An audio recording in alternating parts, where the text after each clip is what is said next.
Well, hey folks, thanks for joining us. We're going to get started. Got a good group of people online and excited to get going. Um, First thing I should tell you is this is our first time doing this, so it's a little bit of an experiment for Farron. If you don't know, or if you're not familiar with us, Farron is a digital leadership company. We help companies that are transforming get where they want to go faster by providing strategy and leadership. We've been around for about 3 years, and we're really proud to be part of the Minneapolis digital community. And we're excited to be able to have conversations like the one we're having tonight. So this is our kickoff in some ways of a series of conversations that we're calling business drivers. Ultimately, it's going to be some interviews and some articles and resources for folks that are driving change in the companies where they work and ultimately in the communities where they live.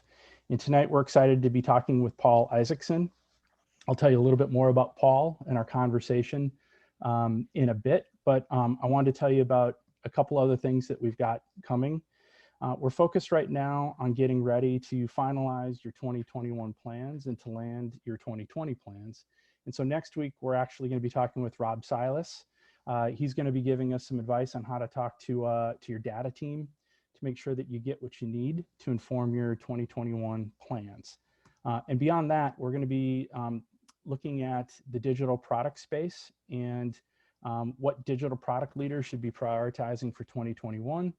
We'll be doing a talk in the next month or so on content planning and content strategy for 2021. And we're also going to be doing a talk on agile marketing, how to get your teams to work in a more responsive way, given what's coming at us for 2021.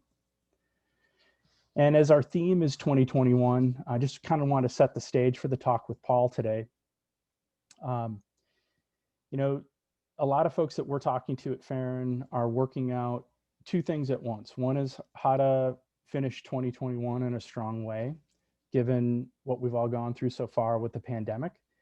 And then the other thing people are working out is their 2021 plans, whether it's for digital media or their digital content strategy or their digital products or everything else. They're working out their plans. And it's a crazy time to be doing planning. We all know why, but we thought maybe now is a good time to get together and get some advice about how does a brand thrive in a COVID era or a post-COVID era, because that's top of mind for a lot of folks. We also think, given what's happening with all the digital platforms and the variety of ways that all the platforms are emerging and all the touch points are emerging, now is a good time to remind ourselves how we can use those platforms to connect in a more meaningful way. And at the same time, we're hearing a lot of people think through how to renovate their brands, but also how to innovate their brands or how to innovate inside of their brands. And at the core of this, we're also hearing people say or ask us questions about how do you get unstuck?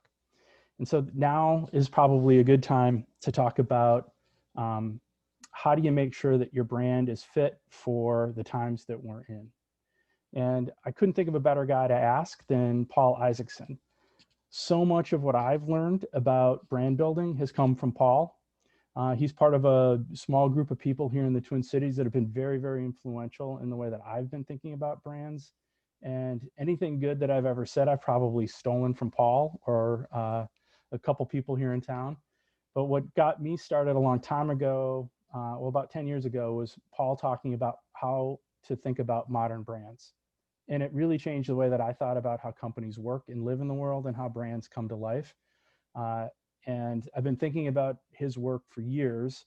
And as we're heading into this next period, I couldn't think of a better guy to ask to help us get centered on how to build a relevant brand and a more meaningful brand in the times that we're in. So Paul's going to talk to us today about that and give us his take on what we all should be thinking about as we're tuning our content plans, our digital media plans, our digital touchpoint plans, and really trying to get ourselves ready to go into 2021. So with that, I want to hand it over to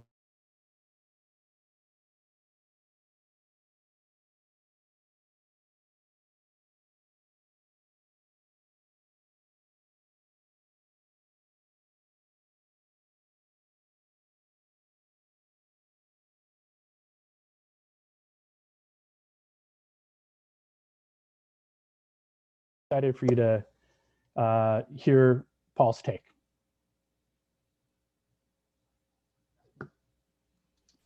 I lost sound for a minute there, Jim, so apologies. Thank you for the very kind introduction, and I'm really excited to be talking with everyone today. Need a moment here to get my screen shared, and we'll be on our way. So I'm going to turn off my camera while I'm sharing, because I'm looking at the same stuff you are, and you don't need to see my face talk. And here we go. So 5 maxims for meaningful brand building. I've got a few things up front just to level set.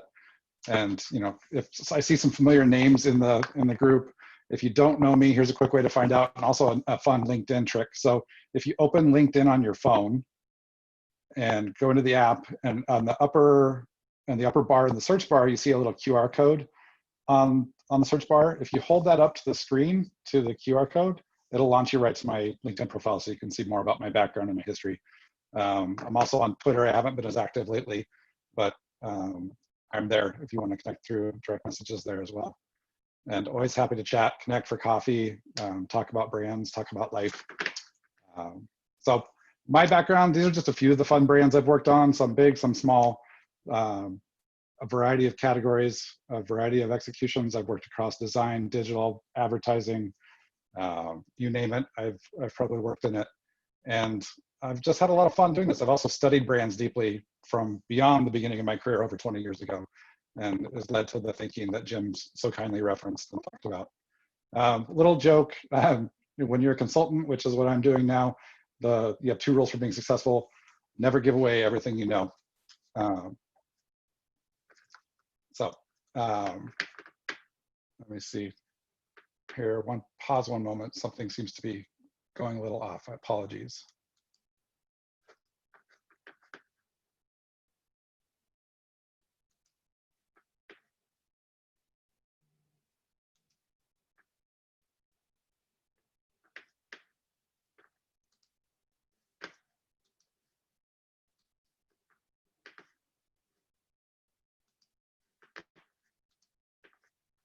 Okay, I think I'm back.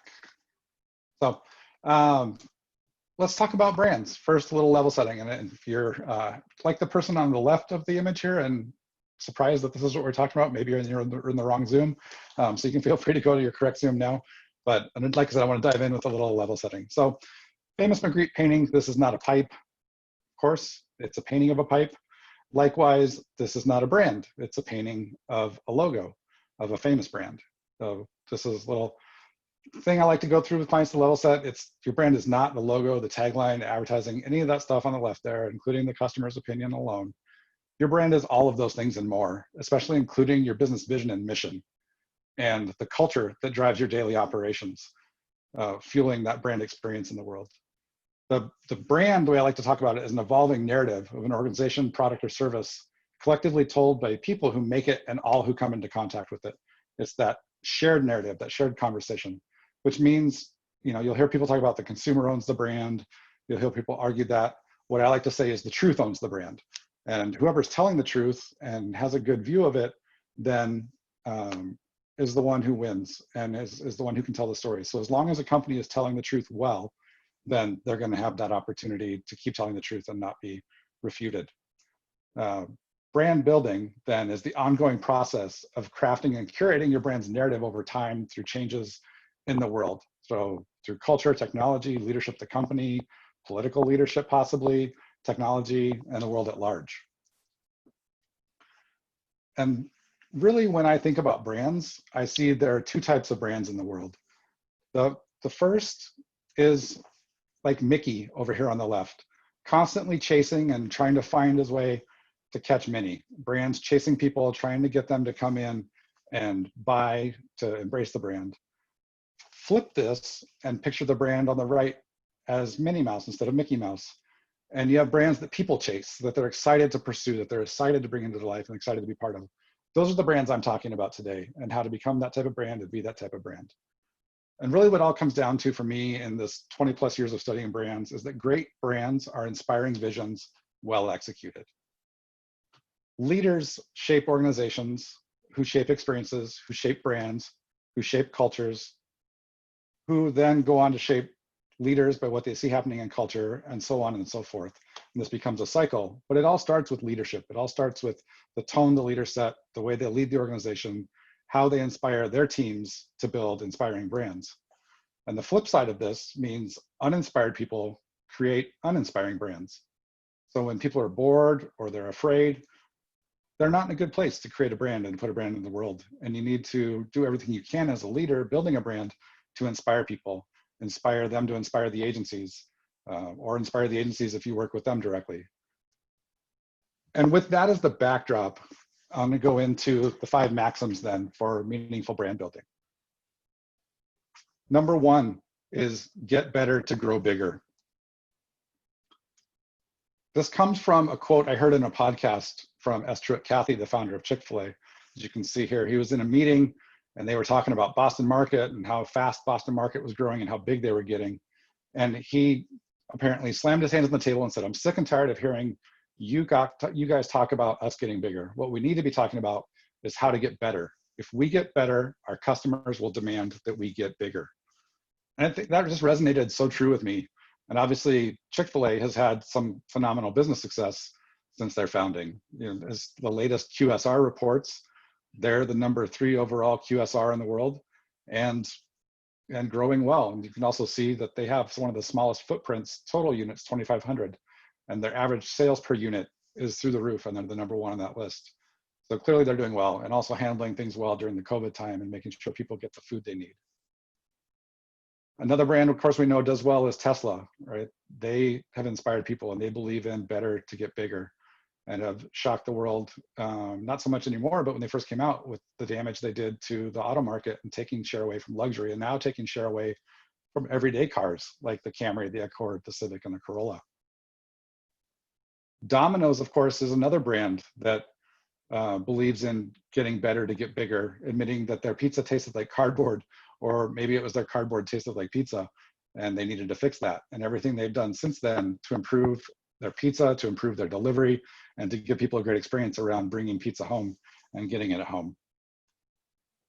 Maxim number 2 is to thine own brand, or to thy own vision, be true.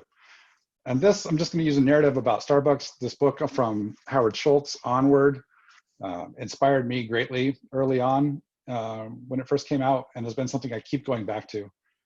Howard believes authentic brands do not emerge from marketing cubicles or advertising agencies. They emanate from everything the company does, from store design and site selection to training, production, packaging, and merchandise buying. In companies with strong brands, every senior manager has to ask, will it strengthen or dilute the brand? And of course, Howard left the company in 2000, came back in 2008. This is the stock performance. You can see it struggled for a while, and he turned it around. And that book, Onward, is about the turnaround, which happened there around 2009. And of course, they've done really well since then, but they have stayed true to the vision. In the book, he talks a lot about how they fought with Wall Street and refused to give in to doing things that went against the vision for the brand and the business, and stayed true. And that then ultimately led to their performance.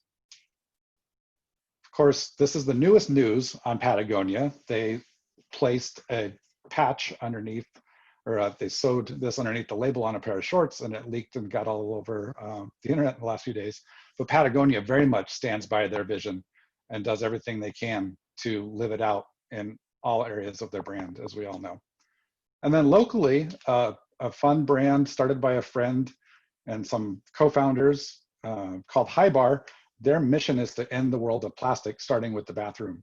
And so they started with shampoo and conditioner on a dry bar that you use instead of a plastic bottle of shampoo or conditioner, and are working to eradicate plastic from the world, which is a beautiful and wonderful mission. And they try to live that out in every aspect of their business and minimize plastic as much as possible, which is actually apparently incredibly hard to do in today's world. Maxim number 3 is know what truly matters. So Netflix does this really well. And there's just a quick headline here on the right. They thrive by programming to taste communities, not demographics. Advertising demos are not a good indicator of what to watch. They know what people like despite their demos, and they can serve them even down to the posters that you're seeing for a movie or a TV show. You'll get a version that's based on your likes that draws you in to watch it. And of course, they've been extremely successful with that. Along with this, I love this quote from world champion jiu-jitsu fighter, Marcelo. If you're studying my game, you're entering my game, and I'll be better at it than you, right? It's so easy to get locked up in the competition. And once you get locked up with the competition, you're playing their game. You're not playing your own game anymore. Don't worry about the competition, know what they're doing, but stay focused on your vision. This is something Nike does extremely well. You know, Mark Parker, former CEO, now executive chairman, we break the business into definable subsets based on different consumer cultures and go deep to be meaningful and relevant to them. Nike, of course, does a brilliant job understanding athletes and understanding people who are inspired by athletes and speaking directly to them. And why these things work so well is backed by data. Millward Brown has, for decades, done research on what drives brand growth. And then when they're acquired by Kantar, it became Kantar study. But they really simplify it down to three things: meaning, difference, and salience. So you need to be meaningful to people and solve their problems in a meaningful way. You need to be different in a way that matters to people. And you need to be in their top of mind. You need to stand out and stick with them. And the more that you're meaningful and different, the less you have to spend on becoming famous through advertising. Starbucks, as I talked about a moment ago, is a great example of that. To grow as big as they didn't do any national mass advertising. They didn't have to spend $1 on it. They grew by knowing what was important to people and delivering coffee and building their reputation around the globe. This was also something that we learned and did on Coors Light. I helped reposition the brand around cold refreshment. And it really was interesting to see the brand shift and become what it is.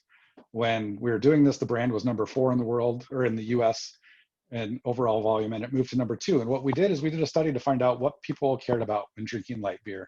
And it turned out there were a number of factors, but one of them that was unclaimed was refreshment. Is after mowing the lawn on a hot day, they want a cold beer. A light beer tastes best for that occasion, and no one was owning that. So then we went and did some research to say, could Coors Light own that? And we found out that they could. People believed it because of the Rocky Mountains. And then when we told them about that it was never heat pasteurized, all these things came to make the brand come true. So then we activated the brand around that and did it first with some simple packaging innovations, and then went forth, and a lot of you saw the cold stuff that came out of that. But it really helped propel the brand into a place that got it above Budweiser, above Miller Lite, and up closer to Bud Light. Maxim number 4 is steal seamlessly, but make it your own. There's nobody more famous than this, than Mark Zuckerberg. If you can't buy him, zuck him. A podcast I listen to called Snacks Daily likes to call it zucking companies, when you take what they're doing and make it your own. So he's well known for doing that to Twitter, Snapchat, and now TikTok with Instagram Reels. If you're going to be a threat to his business, he's going to make sure that he doesn't lose customers. There's no reason your business can't do this today. And it's not just about stealing what they do, but also understanding what the best experiences are out there in the world. The very best customer experiences, as you can see from Joseph here, set the bar for everyone. It's just not what your category does, but what people are experiencing on their mobile phones every day. That's the bar for their expectations, and that's what you need to reach no matter the category you're in. Another way to steal is by observing something going on in the world and applying it to work that you're doing. So this is an example I worked on with Duffy and Partners and the Socialites a few years back. There's a graphic design exhibit at the Walker. Over here on the left, you see these little yellow chips that you can drop in and vote for which logo was better, the old logo or the new logo. And then a couple years later, this opportunity came around to help Blue Plate restaurants reinvigorate their business. And so what we came up with was this way to really help dial in a connection to the local community through nonprofits. So we built this device that's a TV screen mounted to these chip tubes below, and it's attached to the internet. And at the end of a meal, people would get a chip for every meal they bought.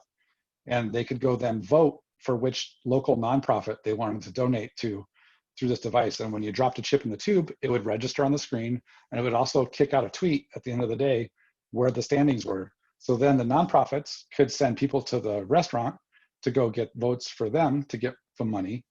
And it became this circular goodwill thing to where they were driving business to the store to drive more revenue to the nonprofit.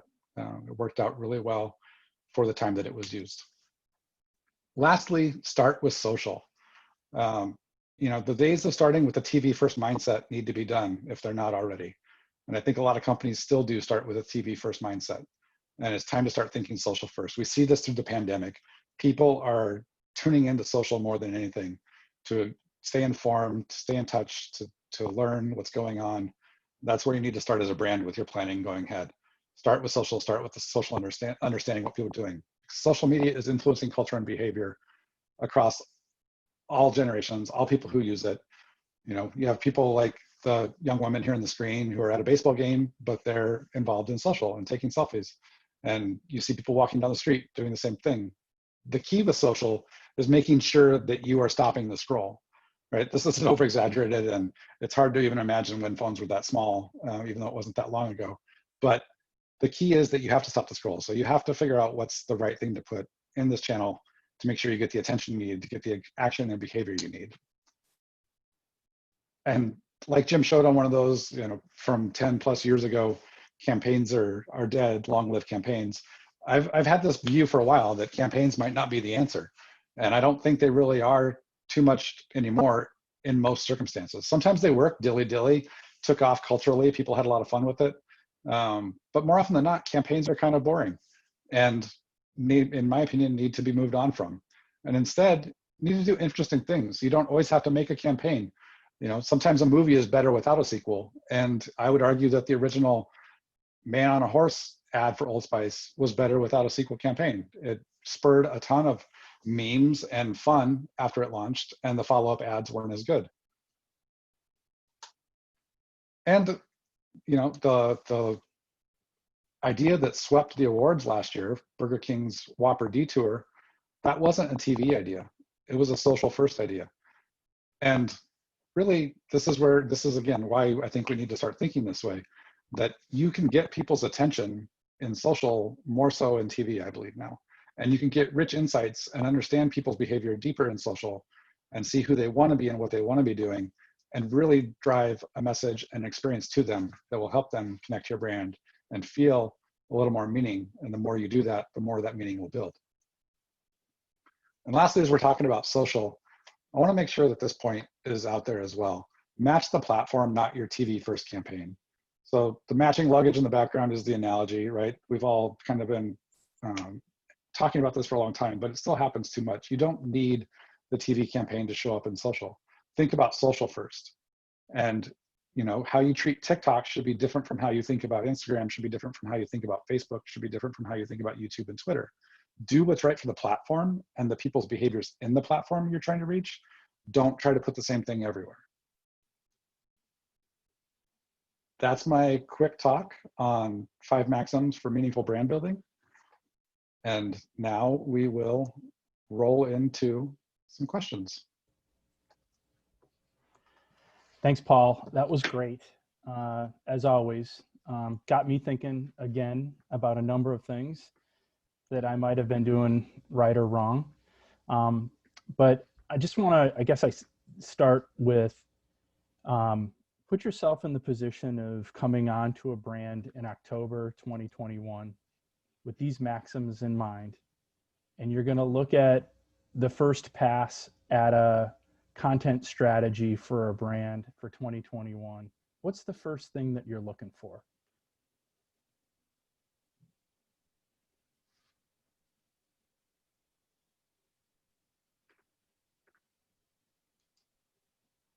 Sorry, did I just check? Did I mute out there? I see Joe, a question here says, tactics to start to become Minnie instead of Mickey. Really, I think it's starting to really understand people and who they are first. It's doing that social first mindset, doing a deep dive, looking at what people are saying or doing around your brand. There's a recent pitch I was a part of where the brand was trying really hard to get people to talk about the outdoors and to see them as part of the outdoors. But that's not what people talked about. They actually talked about what some might consider a product flaw, mostly. And they were ignoring it. And I think the big opportunity there is for them to embrace that and have fun with it. It doesn't have to be, getting salty or getting snarky with them back in the way some brands do. But understand who your people are and what they're looking from your brand and engage with them. Have those conversations with them, and you'll learn the tactics to figure out what it is you need to do with them. But you have to start with a social first, people first mindset. Hey, Paul, I got a question for you. Can you hear me okay? Yeah. Yeah. Cool. Pretend like you're a new marketing leader that's coming onto a brand in October of 2020. Yeah. And with these 5 maxims in mind, what's the first thing that you look at when you're looking at that brand's content strategy and their content plan? Like, what's your first thing that you are paying attention to with these maxims in mind? Yeah. If I'm leading the brand, the first thing I'm going to do is check if our foundation is solid for the brand. Do we know what the soul of the brand is? Does it have a clear vision and mission? Does it have clear values and some guiding principles to help it live in the world and go out into culture? Is our persona clear? Is our voice clear? And have we been clear with our messaging, or have we been all over the place? And that's where I start. And if there's not a very nicely defined, clear picture of the brand, then that's what I'm going to work on first. And once we have that clear and we know who we are and we know our archetype and we know the way we're going to live in the world, then we start thinking about how does that brand behave then? How do we bring that vision to life?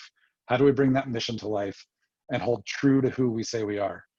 The days of being able to just do things and then switch things are still around, even though I was kind of fighting it over 10 years ago when we first started talking. It's figure out who you are and live it and bring that to life, and always hold that up as your evaluation point. So on the left, you're looking at your sheet of what does this say we're about? And on the right, you're saying, does this idea line up to that? And if not, how should we live that way? I think we might have your next presentation, how to find the soul of a brand. Ron's got a question about how do you reconcile the analytics and tactics, which are more and more programmatic, with the brand goals and strategies and essentially the maxims that you just shared? Yeah, I think it's not really an either or. It's not an and it's not a but. It's not one or the other. They have to work in unison. So a brand I was working on not long ago, a big part of their thing was direct TV, or not direct TV, sorry, direct response TV. So infomercials. And there's a lot of data around those, but you still have to build a brand. And the analytics and tactics coming from programmatic, that's great at telling you like what converts to a sale, but you still have to give a reason for people to believe in the brand. Adidas, actually, if you do a little Google searching, you'll find that they focus too much on programmatic and realize they hurt their brand and they lost ground to Nike because of it. And so there is a balance. Yes, you have to do the conversion and hardworking things of programmatic, but you can't lose sight of brand building. You have to work to them together and make sure they're connected. And so that your tactics in the world of programmatic always come from that authentic brand voice, and the headlines match, and it feels like you. It doesn't feel like just a cheesy sales guy out trying to sell your brand to someone. Yeah, I remember when I was working on a large consumer brand, we had this dilemma, and our guiding principle was we'll move to programmatic when we know we've got a meaningful connection, and we'll stop when we are seeing a flattening of the response curve. Yeah. But the main idea was you scale up what you know is connecting in a meaningful way, not just what's getting clicks. Yeah. So what advice would you have for marketers that are trying to convince their leadership that brands with meaning, or meaningful brands, or purpose-led brands, or brands with soul really is a critical thing? In other words, to Ron's question, like, how do you get off of the ROI conversation into that balance? And how do you persuade somebody that might not see it the same way that you see it, that this is really important? Yeah. I think one, like, I'm not as hard on the purpose bandwagon in the way that I was several years ago. Like, there was a period of time where I was a lot more altruistic and you had to be about saving the world as a brand. And not everybody has to do that. Not everybody can do that. What you should do is make the best product you can make and differentiate it so that it stands out and offers people something no one else can get that's meaningful to them. And I think that's where the meaning comes from. And if you can do more than that, then awesome. And just be responsible as a business. Everybody should be focused on sustainability. Everybody should be focused on fixing diversity issues. But you don't have to go beyond that. You need to get those things right, and you need to get your brand right, and that it's delivering a quality product to people and giving them a quality experience. And I might have just lost track of the question. Apologies, Jim. I got too caught up in my altruism walk away. But I don't push as hard on purpose in that way. You know, having a meaningful vision, and like Domino's wants to deliver the best pizza possible for the price point that they're in and get it to you the easiest they can. I think it can be as simple as that. Yeah, it was about how do you help somebody see the value in doing things the right way or building meaning? You know, Yeah. how do you make sure it's not just about efficiency, but you know, effectiveness comes from connecting in a meaningful way. Efficiency comes Yeah. from buying your media well. Like, how do you get somebody to see that balance? Yeah, the Kantar Millward Brown data that I referenced, and they've got decades of it, it proves out again and again that across categories, being meaningful and different are the keys. Salience can help you to some degree, but when you layer on meaning and difference, your growth will be enormous compared to just being salient. So you can spend all the money in the world on advertising to be top of mind, but if you're not meaningful different, you're going to burn a lot of dollars just to stay there. Yep. So Clint and Joe have a similar question. They're wondering how this translates into the B2B space, and are there any nuances for applying this in the B2B space? And by the way, hello, Joe Trimble. It's good to see your name up there. Yeah, good question, guys. You know, this question always makes me smile. I cut my teeth on a lot of B2B for Sun Microsystems and General Electric, and it's the same principles, but through a different lens. So you're not looking at someone's consumer life, but you're looking into their business mindset, into the way they think as a business operator, business owner, business manager, leader. But these principles are still true. Like, how do you solve their problem in a meaningful way? How do you reach them and get their attention and hold them so that they want to hear your message? I've done this with 3M as well, and helping them think through how to reach some of their B2B audiences. That you still need to connect to someone, not just in their mind, but also be resonant with what they need and how they need it. And we're all living in this world of COVID and election and all the chaos of the year. That affects us as people. And we've got kids who are home part-time at school. This is the life of everyone, whether you're B2B or B2C. And so be human and connect with them in a human way and understand how you can help them. Got it. That's a great question. And Clint, thanks for checking in from Buffalo. It's good to see your name up there too. So Ron's got the question that I was embarrassed to ask. I'm an English major. I should know the difference here, but could you talk about the difference between meaningful and salience? Yes, absolutely. So that's, I'm going to talk about it in the way that Kantar does it specifically, because that's the way I've been talking about it. So meaningful means that simply you meet the need of the person who's buying your product. Does your product or service solve the need in a meaningful way? And salience is about top of mind awareness. So how well does your brand stay in their brain? That's really the most simple that I can talk to those two things. Great.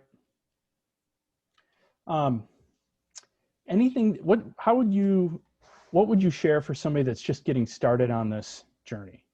You know, if they're just getting started and they want to build a more salient or meaningful brand, like what's the first step?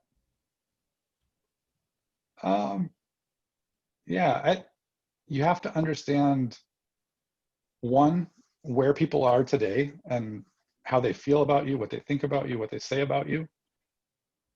You also need to understand the team that's leading that brand and how they feel. Are they inspired? Are they bored? Are they frustrated? And you need to set an inspiring vision for the brand.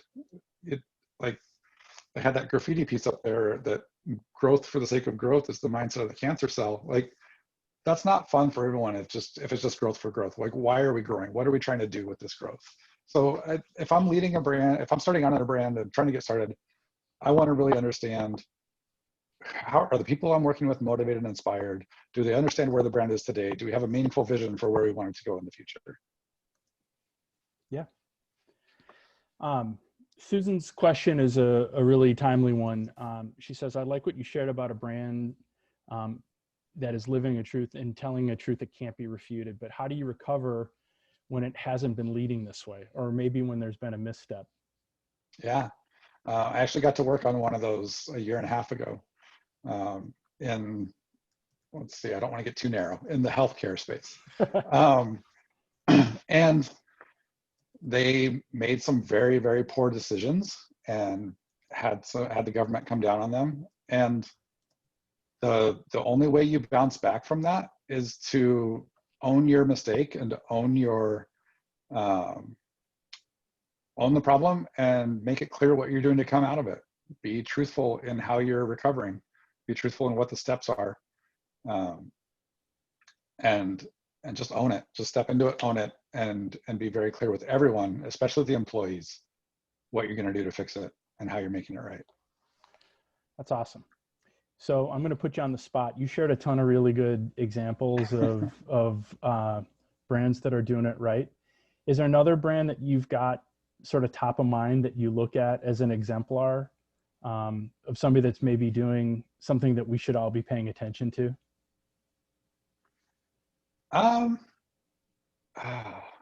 Yeah, I hate to turn to the known brands that inspire people, but there's two in that presentation who continually inspire me in what they're doing. And one is Chick-fil-A. I know they've been controversial at times and ruffled some feathers. I'm not trying to create a pun out of them being in the chicken business, but you know, we live not far from one. The drive-through lines are always crazy. And now during COVID, the way they jumped on coming up with a solution to keep that line moving and not have you stuck in it forever was amazing. And to see people talk about it on social media across the country, that was happening. You know, all of those are franchised. Not a single one of those is store owned. And for them to have franchise owners follow the leadership of the business that way, I've worked on franchises like Dairy Queen, even some Starbucks business, like that doesn't happen. And so to see that they have the franchisees that in line and to move that quickly, despite how you feel about some of the past leadership and current leadership choices politically, what they've done as a business is phenomenal, and how they react and move and inspire those franchise owners and the employees. And the other one that is blowing me away is Nike. I got sucked back into the world of sneakers a few years ago when I realized that the old Jordans I couldn't afford when I was a young kid were actually being remade and sold. And so I started learning about what they do with the sneakers app, and then started following their digital transformation.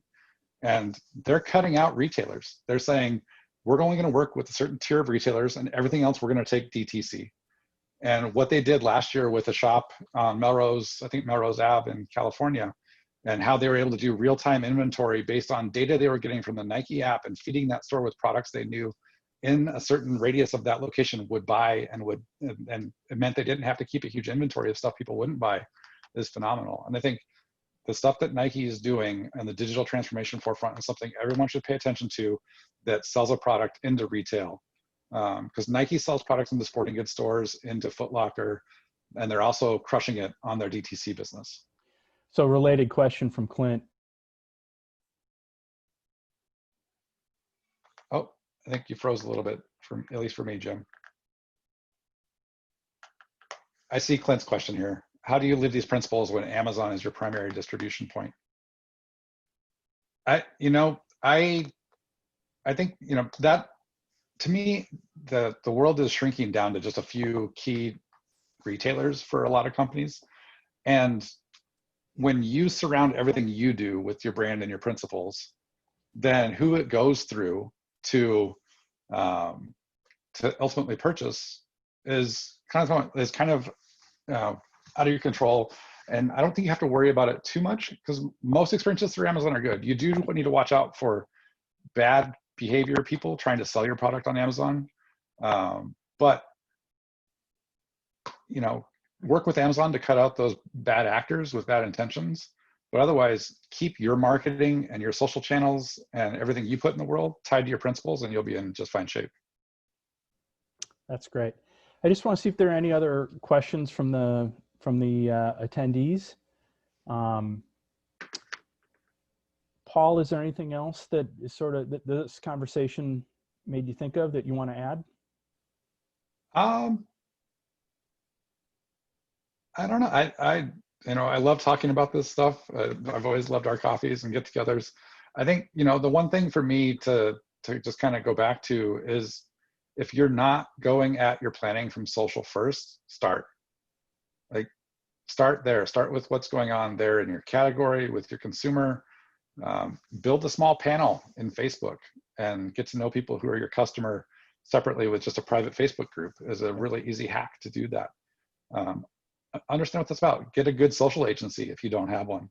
Yeah. There's part of me that wants to say demote your ad agency from being your lead agency if they still are. But I've been saying that for 5 years.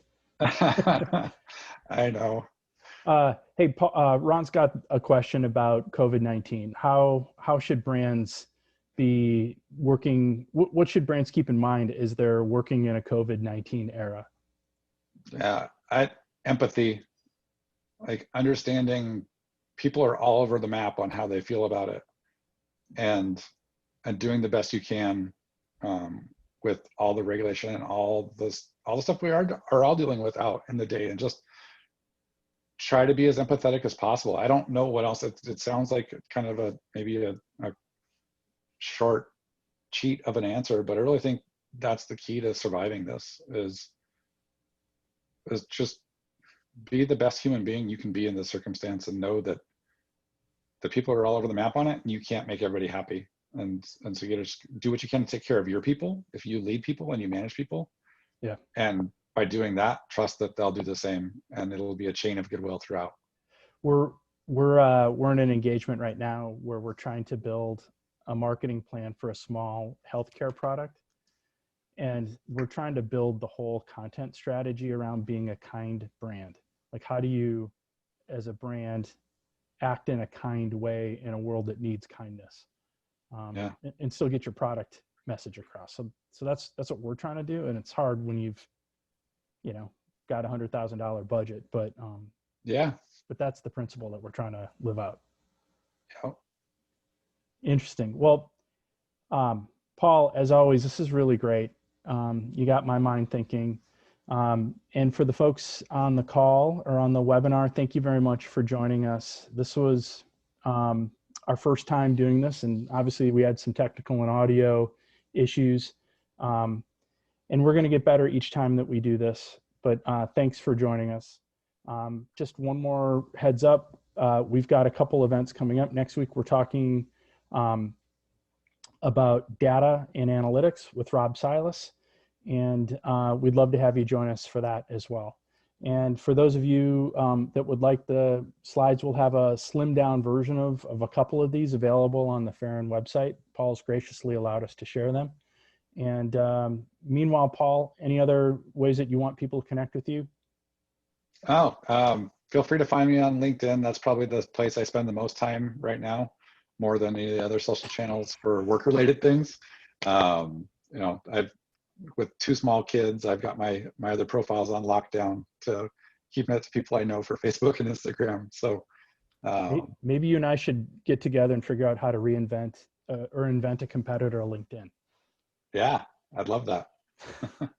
All right. Well, Paul, thanks again for your wisdom and your thoughts and your passion for this stuff. And for all of the folks that joined us and attended on the webinar, thank you very much. It was really great to have you, and I look forward to reconnecting with all of you again. Thanks. Yes, thank you, everyone.